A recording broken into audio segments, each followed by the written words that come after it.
We begin with Trump's visa war. There's utter confusion over the H-1B. Visa interviews have been cancelled or postponed for months, and this has put Indian tech workers in a spot. What's worse, Trump supporters are calling for de-Indianizing American firms. Critics say it's a humiliation ritual for professionals who built America. We'll bring you the full story tonight. Meanwhile, India's currency continues to slide. The rupee hit another record low today.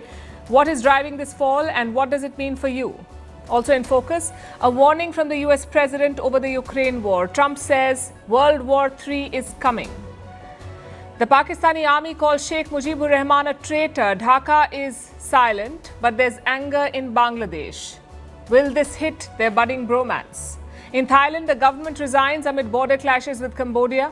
In the world of tech, billionaires are trying to hack aging and beat death. In Europe, the first case of Gen Z protests claiming a government. Bulgaria's government has resigned after weeks of protest. A special report on the micro-drama boom in India. And US regulators clear a new device that treats depression at home. Is this the future of mental health care? All this and more lined up. The headlines first. Gold hits a 7-week high as its prices rise by more than 1%. It was bolstered by a weakening dollar, triggering safe haven demand. Silver has also touched a record high today. Silver prices, in fact, have more than doubled this year, supported by strong industrial demand. Israeli warplanes carry out a dozen attacks across southern and eastern Lebanon. The Israeli army says it was targeting Hezbollah sites. The Netanyahu government has continued to attack Lebanon despite a year-old ceasefire. Israel wants Hezbollah to give up its weapons, but the Iran-backed group has refused to do so. Germany summons the Russian ambassador after accusing Moscow of 2 cyber attacks. One targeted at its targeted its air traffic control, and the other the country's general election held in February. Berlin warns that Moscow will pay for its actions. In recent months, Europe has been on high alert over alleged Russian spying. The United Nations urges Ethiopia and Eritrea to respect each other's territorial integrity. This comes amid renewed tensions between the Horn of Africa nations. Eritrea, which gained independence from Ethiopia in 1993, has accused its landlocked neighbor of eyeing a key port. And India gears up to welcome Lionel Messi. The star footballer will unveil a 21-meter statue of himself in Kolkata tomorrow. The iron sculpture shows Messi holding the World Cup trophy. His 3-day visit will cover 4 Indian cities and a meeting with Prime Minister Narendra Modi.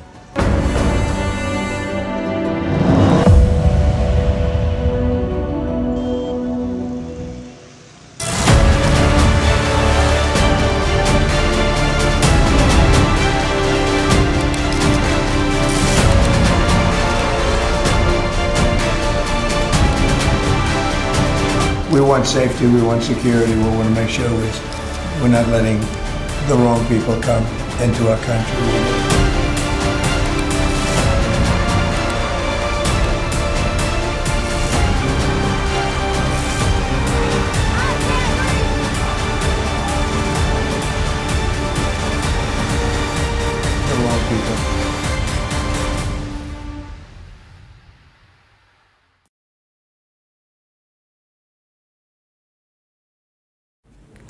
Trust Donald Trump to sow confusion. He keeps talking about retaining foreign talent, but right now he's harassing them.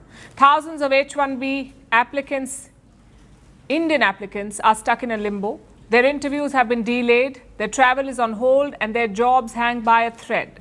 It has triggered a lot of outrage on social media. People are calling it a humiliation ritual for Indians. So what's going on here? As you know, the H-1B is a work visa. It is reserved for people with special skills, maybe in AI or medicine or tech.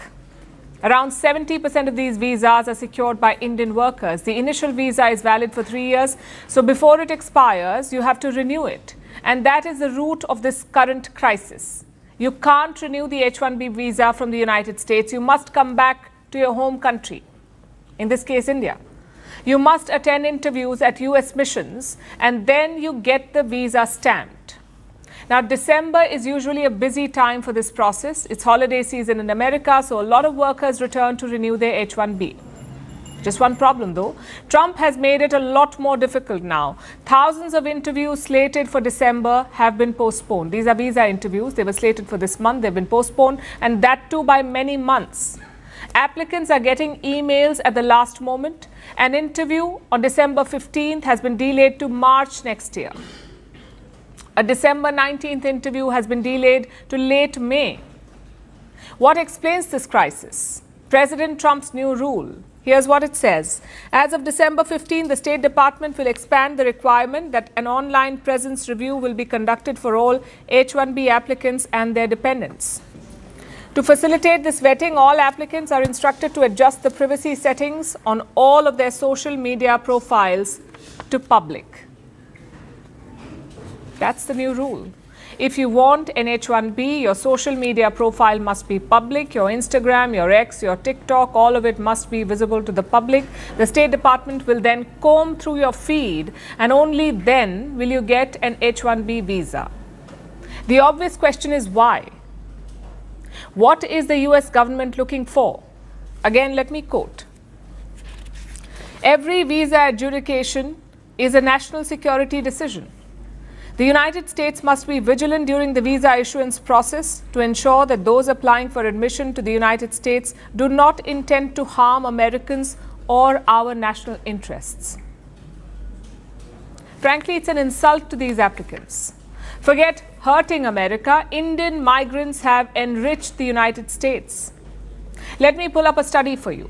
It traced the impact of Indian migrants on the US economy, and what did it find? Each Indian migrant reduces the US national debt by $1.6 million. This is over a period of 30 years. They pay a lot in taxes, they pay into American social services, they generate jobs, and most importantly, they are model residents. Yet, how does the US repay them? With insults about national security. But the question is, what is driving this policy? Why this attempt to curb the H-1B? Well, money is one factor. The H-1B application fee is $100,000. But Trump has unveiled a new pathway for work permits, and that is called the Trump Gold Card. This one, a gold card, costs $1 million. So maybe the US is driving applicants and companies towards the gold card. Forget this visa, apply for a gold card. That's what they want, perhaps. It means more money for the US government. But that's not the primary factor. There's also a big race factor. Let me introduce Mark Mitchell. He heads a pro-Trump polling company in the United States, and look at his statement this week. I have never in my life wanted anything more than this, to build a new corporate consultancy helping major firms de-Indianize. De-Indianize. He wants to cut out Indians from US firms. Why? Well, he explained that on a podcast. This man says Indian H-1B migrants are stealing jobs. And wait till you hear the logic. He says India produces a regular supply of young engineers. Meanwhile, the US has older, more expensive engineers, and that is why companies prefer the Indians. Well, congratulations. You have figured out demand and supply. But let's not kid ourselves. This is not about skill or salary or age. This is about skin color. This is about a so-called American superiority. It started with hardcore MAGA. They pushed Donald Trump to end the H-1B system, to kick out the Indian workers. At first he resisted, but his recent moves make you wonder what he wants. In fact, one line in his new H-1B policy sums it up. It says, and I'm quoting again, a US visa is a privilege, not a right. The fact is, it is not a privilege or a right. It is just a simple document for travel or work, a document you benefited from. You used Indian workers to enrich your economy. You built Silicon Valley with Indian talent. It was not a one-way bridge. It was a symbiotic relationship based on economic logic. The logic still holds today. It is just buried under layers of American racism.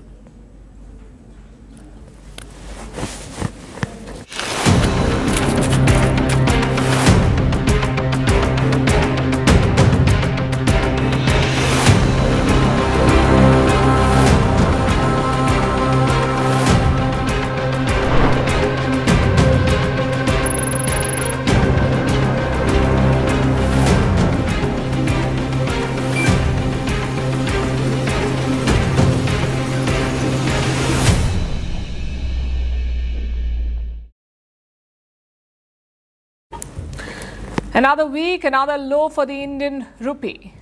It is shaping up to be a horrible December for the Indian currency. Last week, it breached 90 against the dollar, 90 Indian rupees for $1, and this week the fall continued. The rupee registered another record low today. It fell to 90.55 against the US dollar. The previous low was around 90.3. Later in the day, it appeared to stabilize. The rupee ended trading at 90.4. Still, it's a pretty bad day. The Indian rupee is the worst performing currency in Asia this year. It has plunged nearly 6% since January. This week alone, it has slid by 0.5%, and this is despite some RBI intervention. The RBI is the Reserve Bank of India. It is India's central bank. It usually props up the rupee. It sells US dollars in the open market to buy the Indian currency. Now, this tends to increase the demand and by extension, the value of the rupee. Until last week, the RBI was not doing this. They were not propping up the rupee. They tried to defend the 90 per dollar mark, but after that they gave up. But then this week, traders say that the RBI stepped in again.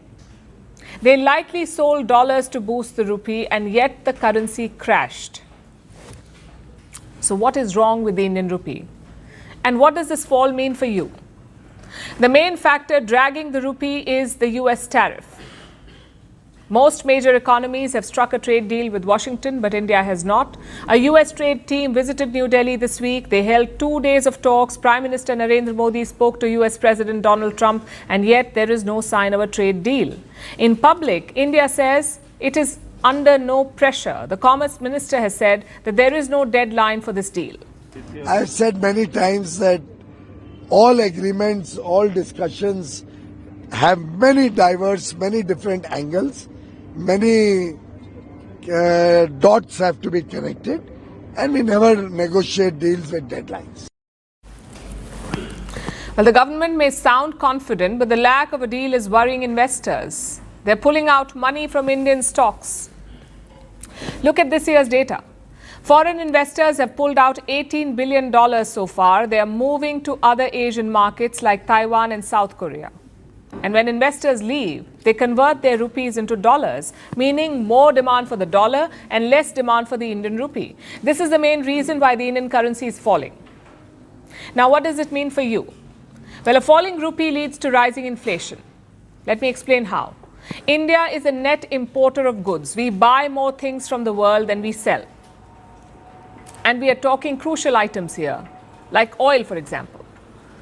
Say 1 barrel of oil is selling for $1. So in the month of January this year, that was 85 rupees for 1 barrel of oil. Today, that same barrel would cost more than 90 rupees. That's because the rupee has lost value. And this affects every item, whether it's fertilizers or machines or even electronics. A plunging rupee will make all these things more expensive. The question is, how expensive?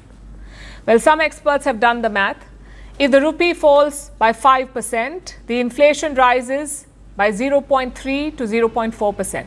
Now, as things stand, India can manage that because inflation is largely under control in India. The data for November was in fact published today. Retail prices rose by just 0.71% last month. That's slightly higher from October, 0.25% in October. And it's well below the RBI's target of 2%. Meaning, India has some wiggle room here. Also, the fundamentals look pretty solid. The Indian economy grew by more than 8% in the last quarter. Domestic consumption has also picked up. So experts say do not panic. This is not a reflection on the overall health of the Indian economy. Having said that, it is a reality check. Because in theory, the rupee should be appreciating right now. Again, let me explain. 2025 has been a bad year for the dollar. The US currency has lost around 11% of its value. That's the worst since the 1970s, which means that the rupee should be appreciating, not depreciating. And that's a commentary on our trade ties. The US makes up almost 24% of India's total exports. That sort of dependence can create pressures. As of now, the government is not panicking. They're not striking a bad deal to arrest the rupee slide, but in the long run, there must be a rethink. India must expand and diversify its exports. Only then will the rupee find real value.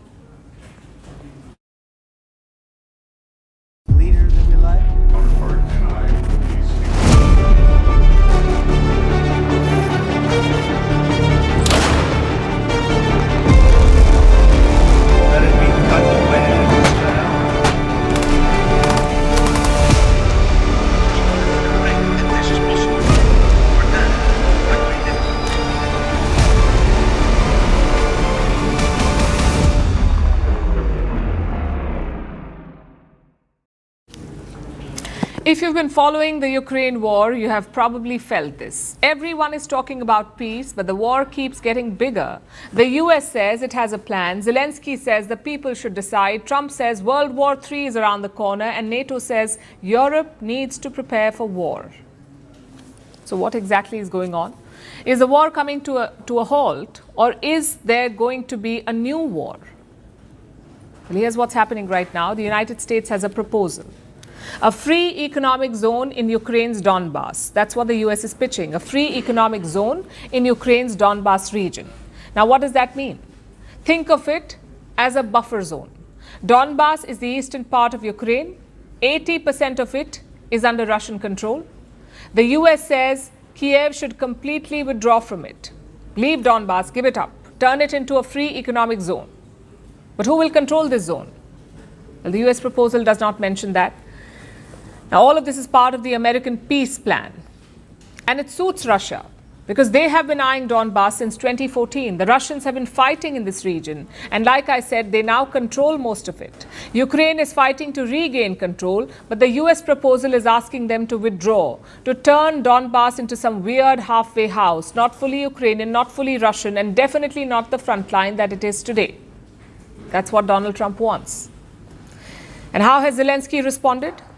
Well, no leader wants to be the person who gives away land, so of course Zelensky cannot agree to the proposal. At the same time, he cannot say no to Donald Trump. So he has floated a third alternative, a referendum over territory. The Ukrainian president wants the people of Ukraine to decide because any deal that cedes territory is political kryptonite. And a referendum kills two birds with one stone. It gives Zelensky political cover and it buys him time. But that's not what Washington wants. They want this wrapped up by Christmas. That's what Zelensky has said, that the Trump administration wants a quote-unquote full understanding of the plan by Christmas. That's less than 2 weeks away. Plus, Trump wants elections in Ukraine. If there is a need for elections now, there must be a ceasefire at least during election process and during voting. And this is something that must be discussed. And honestly, we think here in Ukraine that America should speak to the Russian side about this. So Zelensky says he is ready for elections, but first there must be a ceasefire. And amid all of this, Donald Trump is warning of World War III. That's right, the same US president who promised to end this war within 24 hours of taking office now says a world war is in the making. I'd like to see the killing stop. 25,000 people died last month, soldiers, mostly soldiers, but some people also where bombs were dropped. But for the most part, 25,000 soldiers died last month. I would love to see it stop. Things like this end up in third world wars. And I told that the other day. I said, you know, everybody keeps playing games like this. You'll end up in a third world war. And we don't want to see that happen. Trump's frustration is with everything, with Ukraine, with Europe, with the process, with the meetings, and with the fact that things are moving slowly.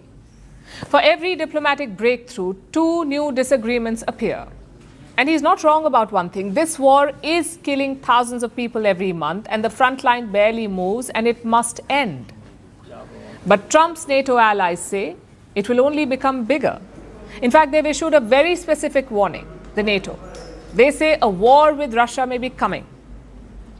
That's what NATO's new chief, Mark Rutte, has said. He said Moscow is probing NATO's borders the way it probed Ukraine's borders in 2021. We are Russia's next target. And we are already in harm's way. When I became NATO Secretary General last year, I warned that what is happening in Ukraine could happen to allied countries too. That we had to shift to a wartime mindset. If Ukraine falls, Russia will test NATO next. So the alliance is suddenly discussing things that Europeans thought they'd left behind. Things like drafts and conscription, ammunition shortages, and 5-year timelines for potential conflict. We need to be ready. Because at the end of this first quarter of the 21st century, conflicts are no longer fought at arm's length. Conflict is at our door. Russia has brought war back to Europe, and we must be prepared for the scale of war our grandparents and great-grandparents endured. So why is this war escalating? Because while everyone wants peace, they don't want the same peace. The US wants closure before this becomes an election year liability. Europe wants a deal that stops Russian aggression. Ukraine wants justice and security guarantees. Russia wants territory it couldn't win on the battlefield. So everyone says peace, but the maps in their heads do not match. And it won't change anytime soon. So that's the real question tonight, perhaps. Are we watching a peace process begin or a new war take shape? As they say, only time will tell.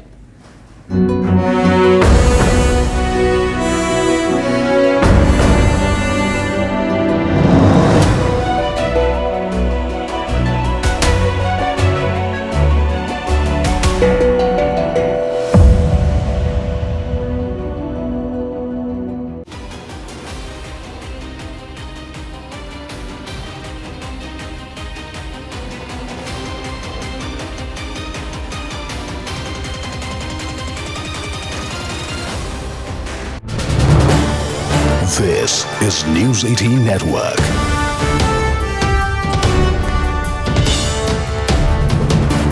India's largest news network. Viewers, in no country in the world do politicians and governments ask the majority community to adduce proof of their faith in their gods, deities, or religious symbols and customs. Are Christians asked by governments in the United Kingdom or America to produce proof to show that Lord Jesus Christ was born in Bethlehem? Are Muslims in Gulf countries asked to give proof of the religious origins of the revered and holy Kaaba? No. Because belief is by itself, viewers, sacred. But in India, Hindus are asked constantly to prove their Hinduness, the sanctity of their beliefs. In Ayodhya, Hindus spent 500 years establishing that the structure on which the Babri Masjid stood was a temple. They were asked to show documents to prove that they have continuously held the Ram Janambhoomi as a sacred land. They were asked to prove the religious essence of the demolished temples at Kashi and Mathura. Bring papers, deeds of ownership. They were told that they were deluded and ignorant to think that the Ram Setu was symbol of devotion to Lord Ram because he didn't exist. In fact, an affidavit was submitted in the Supreme Court to say exactly this by government viewers. So-called legendary historians have even argued that Hinduism, the faith itself, is a figment of the imagination. It doesn't exist. Just as today, the India bloc's DMK-led government in the Supreme Court argued that Hindus needed to prove that a centuries-old ritual they were conducting at the foothills of a sacred hill by lighting a lamp every year at a pillar or deepatun was actually of religious consequence or not. So viewers, for years altogether, and you can look on the right, the fervor of the devotees who are being taken away by the police, blocked, even though they were following the court order that allowed them to light their lamp at the deepatun, viewers. All these devotees have known that their great ancestors had done precisely what they are endeavoring to do, which is to celebrate their ritual. To prove, viewers, the DMK government is asking the Hindus, prove whether the sacred pillar was a genuine article of faith and not an ordinary milestone. All this is being asked of Hindus in their own land of birth, here, let me read out to you the questions posed by Tamil Nadu State Attorney General representing the DMK government in the court. The questions even caught the judge, viewers, off guard. They said the Deepan was lit atop Uchi Pallayar temple this year, as was for 100 years. One individual insisted upon lighting the Deepam in a different place at the Deepathoon. Not public interest litigation, by private interest writ petition. Dispute gives rise to question as to whether the Deepathoon exists at all. Petitioner must first establish whether the stone structure is a Deepathoon or not. The petitioner must explain the need to light a Deepam as customary practice. Now viewers, you are being asked as a Hindu, explain why it is necessary in your faith to light a Deepam. Tomorrow they'll say, why is it necessary in your faith to wear a religious band or sport a tilak or conduct some ritual?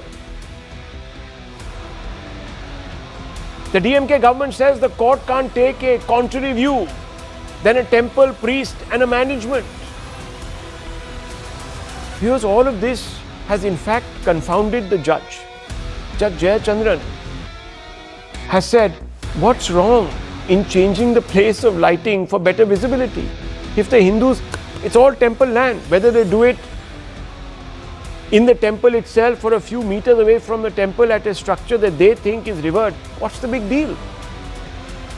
Now viewers, the questions that have been posed by the DMK seem even more incredulous when one considers that the Tamil Nadu Archaeology Department itself has noted that the Hindu and sacred roots of the Deepathoon have existed. And look at the book published by the Tamil Nadu Archaeology Department. What does it say here? It's a book by L.J. Bose. And it mentions that the Deepathoon, a pillar bearing Deepam, is mentioned in this book. The Deepathoon placed en route to the hilltop, built during the era of the Nayakas. The sculpture depicting Hanuman, arms raised, face turned towards the left. It is even detailing what is on the Deepathoon, viewers, and the DMK government wants us to prove whether it is a milestone set in there by the British. This book also says that lamps can be lit on the Thoon, which is the pillar.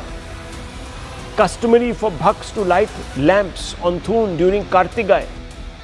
All of this fits in, viewers, with the long established pattern of discrimination against Hindus by a section of the polity that thought nothing of, for instance, accepting claims by Waqf boards on public land, even Hindu temple land, through a rule called Waqf by user. That is, if Muslims were simply present and using a place, they could claim it as their own. The selectiveness is a slap on the face of constitutionalism.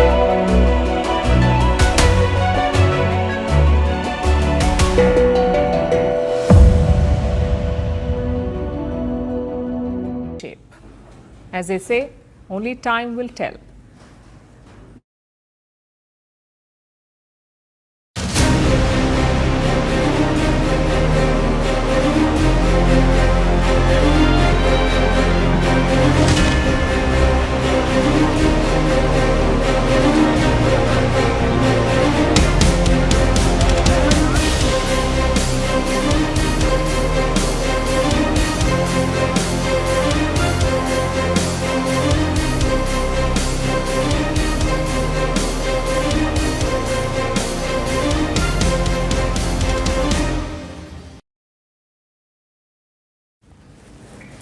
South Asia's budding romance could be at risk.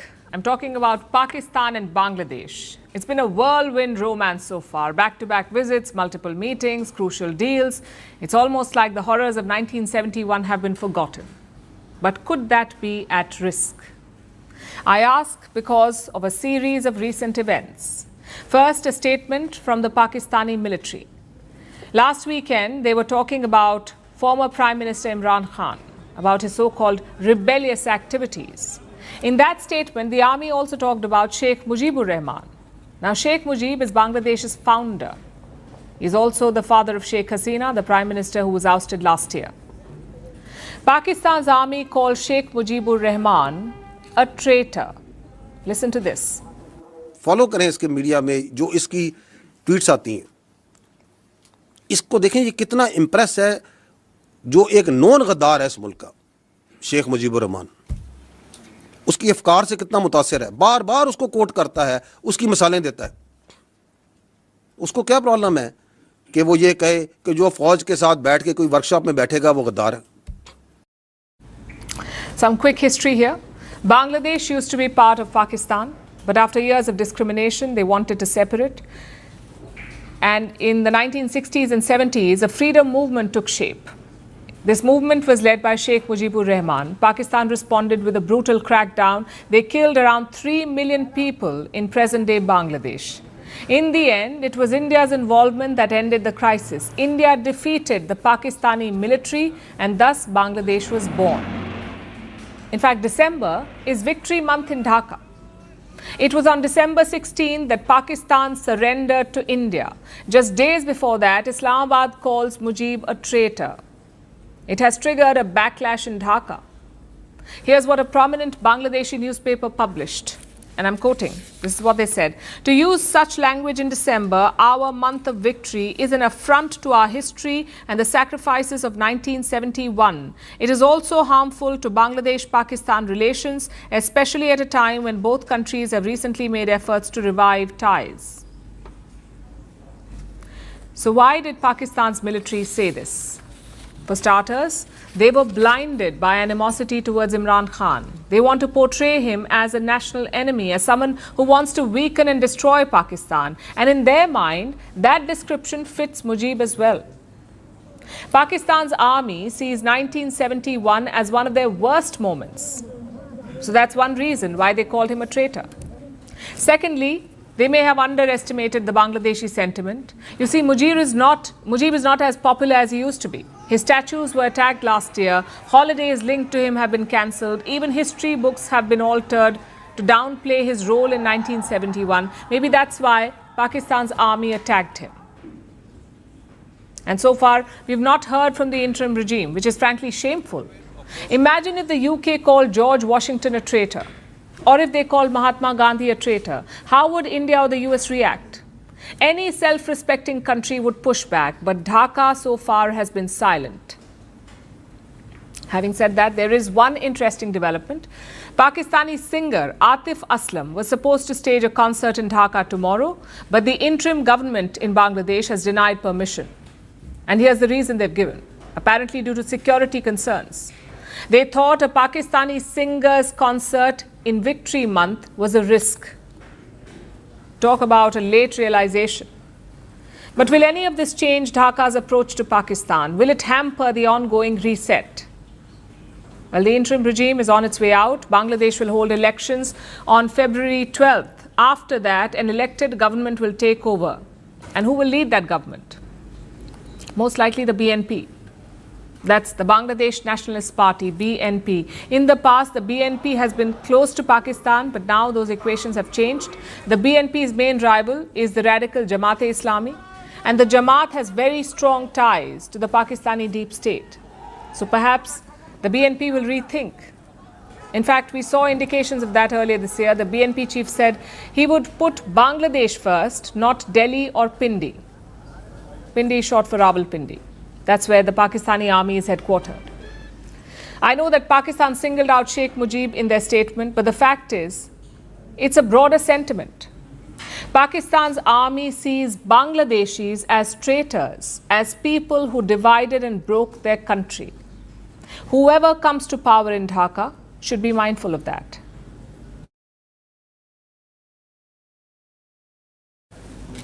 Our next story is from Thailand, where a political storm is unfolding. Their prime minister has dissolved the parliament. That means the government has been dismissed. All lawmakers lose their seats and the country must now hold fresh elections. Why is this a problem?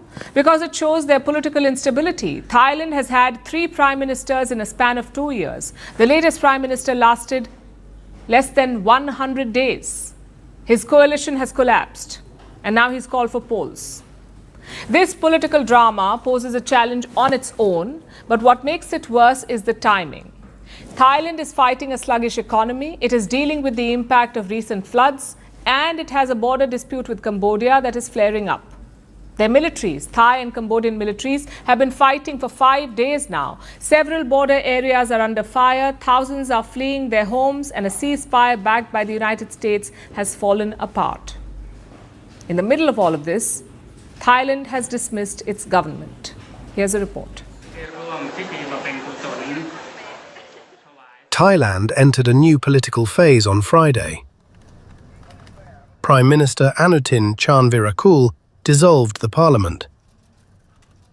Anutin's move came less than 100 days after he took office. He became Thailand's third prime minister in 2 years when he took charge in September. This was with the support of the opposition People's Party.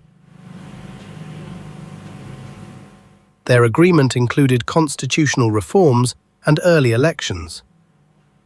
But reports say the deal collapsed this week. Lawmakers argued over constitutional amendments. The People's Party said that the Prime Minister's party had broken their agreement. They had even prepared a no-confidence vote. Anutin said the opposition party had withdrawn their support, and that pushed the country towards early elections.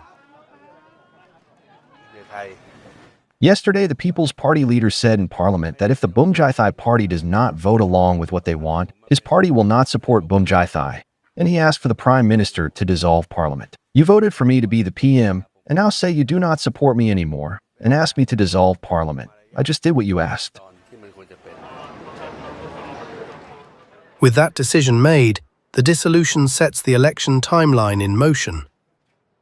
Under Thai rules, the vote must take place within 60 days.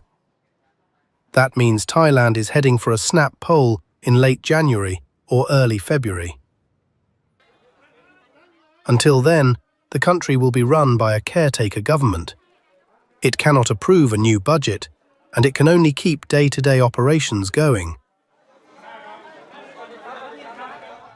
This comes as Thailand struggles with a sluggish economy. Household debt is high.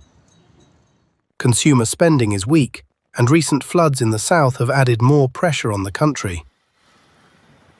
But these challenges now collide with a major security crisis. Fighting with Cambodia has intensified along the border. Clashes have entered their 5th day. Artillery fire and ground skirmishes have escalated in recent days. Reports say at least 20 people have been killed, and hundreds of thousands have been displaced on both sides. Both the governments are blaming each other for the new attacks.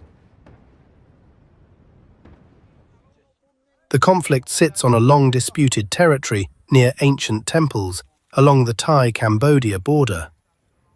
A ceasefire, backed by the United States and Malaysia in October, has collapsed. On the ground, the impact is severe.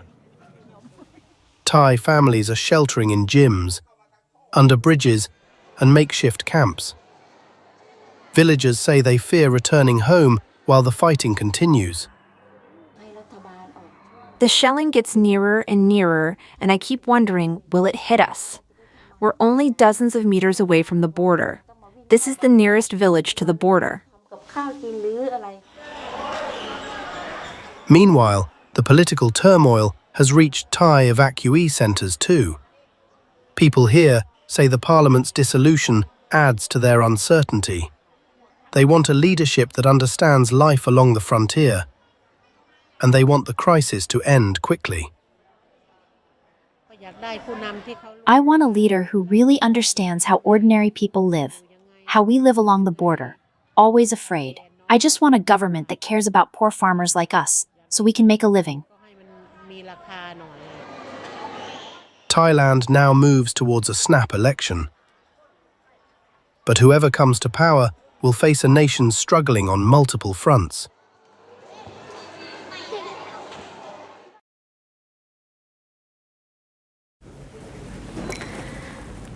What do you think the most powerful people on earth fear? Losing power? Losing control? Well, the real answer slipped out on a hot mic in Beijing. 3 world leaders were walking on the red carpet: Russian President Vladimir Putin, Chinese President Xi Jinping, and North Korean leader Kim Jong-un. These are 3 men who command armies, economies, and nuclear weapons. But what were they whispering about? Immortality.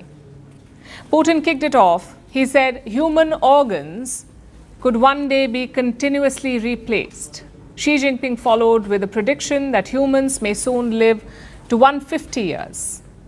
Kim did not say much, but he smiled. So was this just small talk, or was it a crack in the armor? Is this what keeps the world's most powerful leaders awake at night, the prospect of immortality? And why just world leaders? Even tech billionaires and Indian CEOs, apparently they all want to outsmart biology. The internet has been talking about Dipinder Goyal. He's the founder and CEO of brands like Zomato and Blinkit. He was seen wearing a jelly bean-sized sensor. It was stuck to his temple. Memes followed, speculation exploded. Some said it was a biohacking device, others thought it was Bluetooth. Turns out it was neither. Goyal said it was something more radical, an experiment to track brain-blood flow in real time, a device to probe into an eccentric theory that he has been chasing. What if gravity itself is aging us? The idea is this: humans stand upright, blood struggles to reach the brain, critical brain regions get slightly less perfusion, and over decades that cumulative strain accelerates aging. Goyal wanted to test this theory, so he helped build Temple. Temple is a wearable device that sits on your forehead near your temple, hence the name. It continuously monitors cerebral blood flow. Now, he has been wearing it for a year. He has built a new research venture called Continue Research. He has pledged $25 million of his own money to study upstream mechanisms of aging.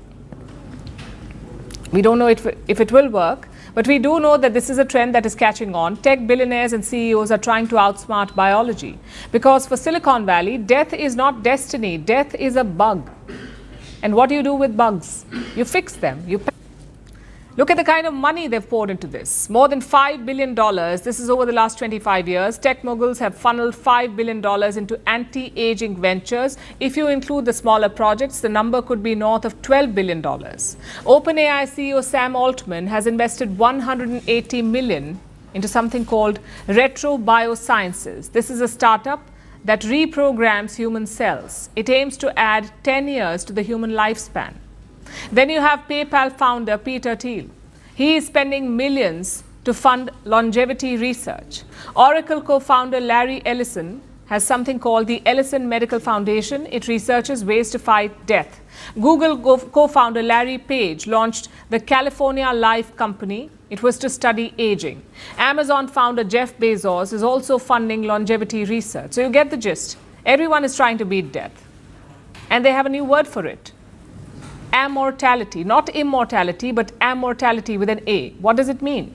It means staying biologically young enough to keep functioning indefinitely, all with the help of medicines. But is it working? Not yet.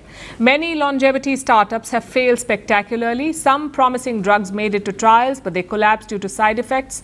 So this field is still part science, part speculation.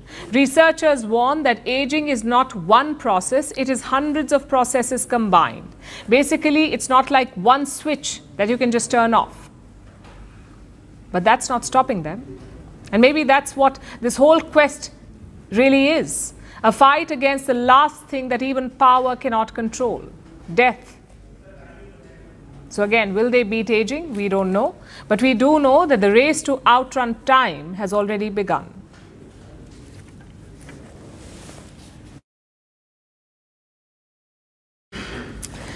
If you opened your phone right now, chances are you would find a man dangling off a cliff, or a bride switching faces with a stranger, or a billionaire husband hiding a double life, all unfolding in 90 seconds.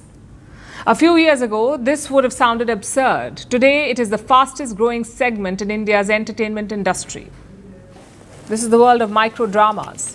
The newest, loudest, craziest revolution happening on your phone screen. So what are micro-dramas? Why are they so popular? And are they changing the entertainment industry? Tonight we'll break it down for you. First, what are micro-dramas? Think of it like a daily soap and Instagram reel being mashed up. That's a micro-drama. It's a vertical web series made specially for mobile viewing. Each episode is 90 seconds to 2 minutes long. It is packed with cliffhangers designed to be watched at any time. Say you're in public transport or waiting for your food order or taking a break from your desk, you can catch a quick episode or two. Think of it like snackable stories. The episodes are barely over 2 minutes. But in those 2 minutes, 120 seconds, someone will probably get kidnapped, slapped, betrayed, resurrected, or married thrice. Now, microdramas started in China. That's where they first began. They were called Duanzhu, short vertical cliffhanger heavy serials. They exploded in 2020. By 2024, China's microdrama market was worth $7 billion. It surpassed the domestic box office in revenue. So how did it come to India? Well, thanks to a ban. You see, in 2020, India banned TikTok after the border standoff. And that ban left behind a lot of creators and a vacuum for vertical content. So vertical platforms mushroomed in India, including Instagram Reels and many other mini video platforms.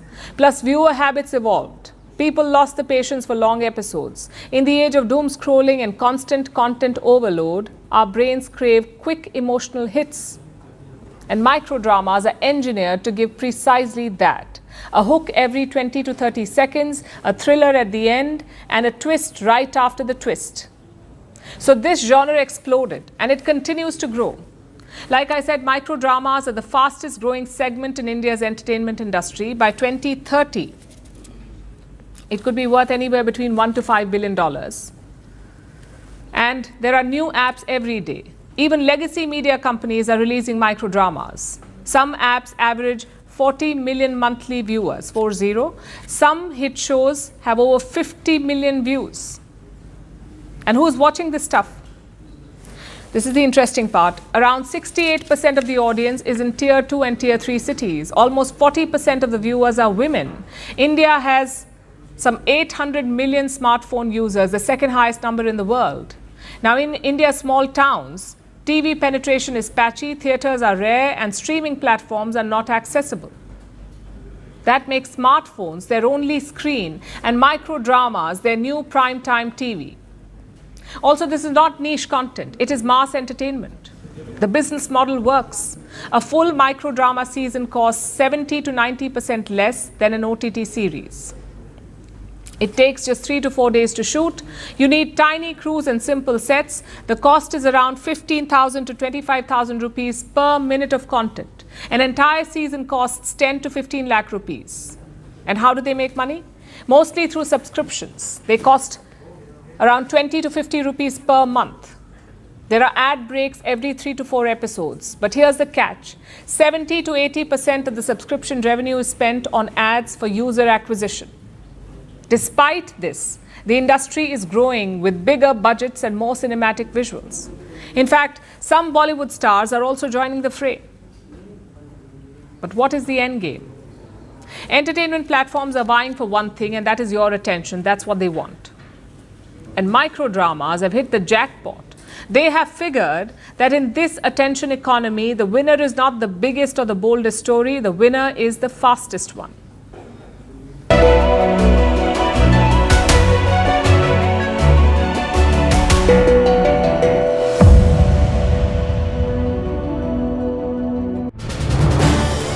This is News 18 Network.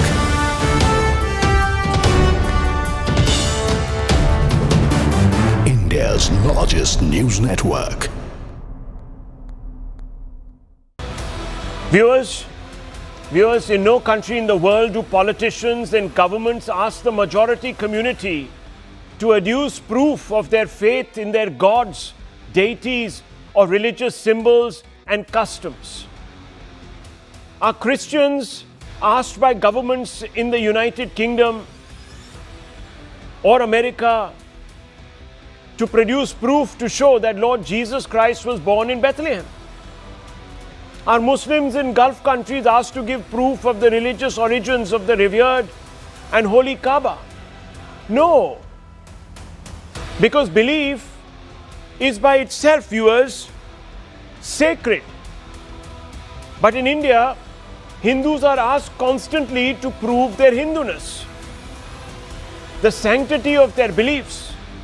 In Ayodhya, Hindus spent 500 years establishing that the structure on which the Babri Masjid stood was a temple. They were asked to show documents to prove that they have continuously held the Ram Janam Bhoomi as a sacred land. They were asked to prove the religious essence of the demolished temples at Kashi and Mathura. Bring papers, deeds of ownership.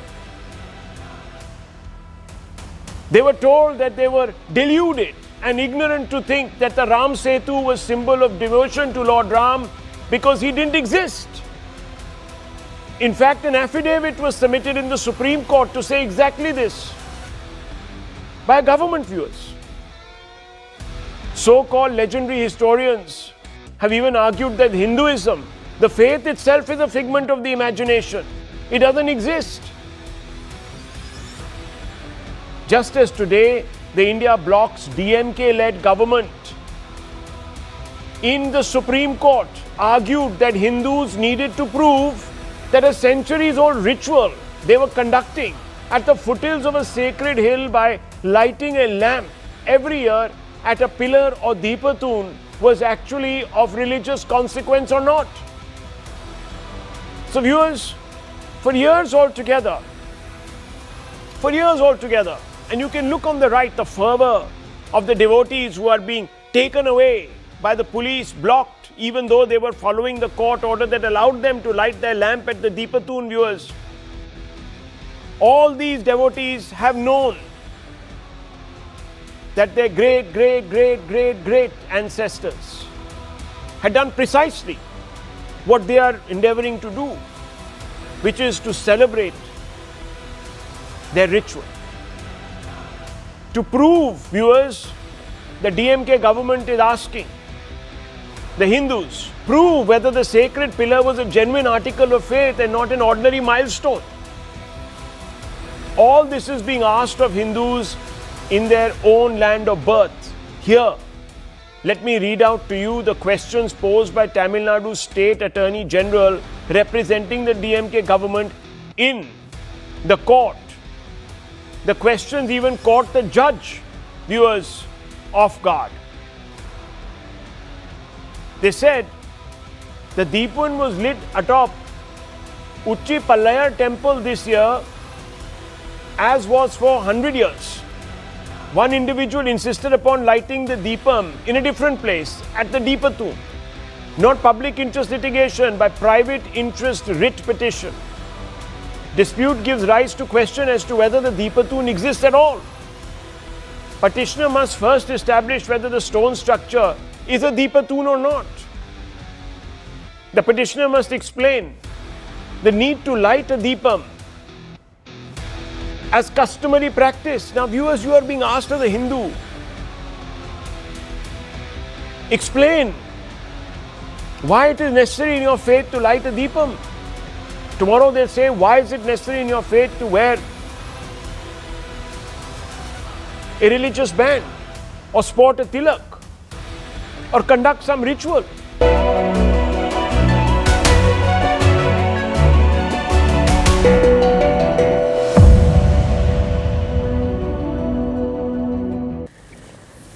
This story is from the United States. The FDA has taken a first-of-its-kind decision.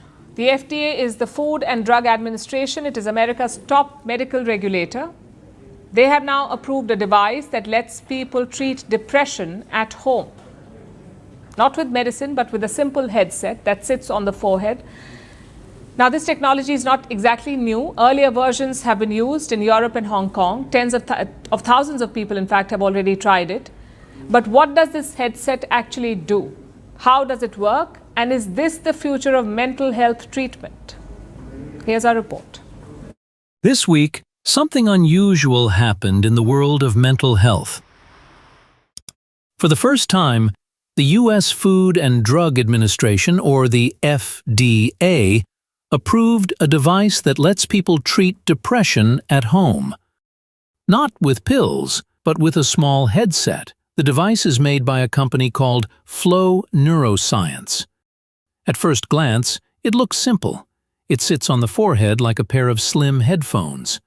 But when switched on, it sends a small, controlled electrical signal to the front of the brain. Doctors say that this area is involved in how we experience mood. The treatment fits into everyday life. Each session lasts half an hour. People use it 5 times a week for the first 3 weeks, then 2 or 3 times a week for the remaining 9 weeks. All of this can happen at home, with clinicians supervising remotely. The FDA based its decision on data from clinical trials. A key study involved 174 adults. They used the device for 10 weeks. On average, their symptoms improved more than those in the control group. In another study, about 58% of participants reached remission after 10 weeks of use. Some were already taking medication or doing therapy. Others were not. And its side effects were mostly mild. They included skin irritation, tingling, and headaches. Skin burns were reported only when the pads were reused or dried out. Still, researchers say the field is evolving. Some studies have shown positive results. Others have been less conclusive. That range of findings is one reason the FDA's decision stands out. The agency said the benefits are modest, but they are greater than the likely risks. Flow expects to launch the headset in the United States in the second quarter of 2026. It will be available only with a prescription. The price is expected to fall between $500 and $800. In Europe, the UK, Switzerland, and Hong Kong, more than 55,000 people have already used earlier versions of the device. The company reports that some users saw early improvement, although outcomes varied. The approval comes at a time when depression numbers in the United States are rising. Over the past decade, diagnoses have increased by around 60%. More than 20 million adults are affected each year. For many patients, antidepressant medication works well, but some people stop taking them because of side effects. Others do not respond fully. This new device does not replace those treatments. It simply adds another option for doctors and patients. As the device moves towards launch, more data will continue to emerge. But for now, the FDA's approval marks a notable moment. It is the first at-home brain stimulation device approved for treating depression in the United States, but its broader impact will depend on how it performs outside controlled studies. And now it's time for Vantage Shots, images that tell the story. A car plunges into a municipal pool in southern France. Ukraine's dog with prosthetic paws gives war veterans the strength to heal. And a holiday train passes through Wisconsin on a charity tour. Finally, we are taking you back in history. On this day in 1911, Delhi was chosen to replace Calcutta as the capital of India. The decision was made by the British. The reason was symbolic. Calcutta had become the hotbed of nationalist resistance. So shifting the capital allowed the British to distance themselves from the growing unrest. Delhi, with its Mughal legacy and central location, offered both strategic advantage. And the announcement marked the beginning of New Delhi's construction. We're leaving you on that note. Thank you for watching. Have a good weekend.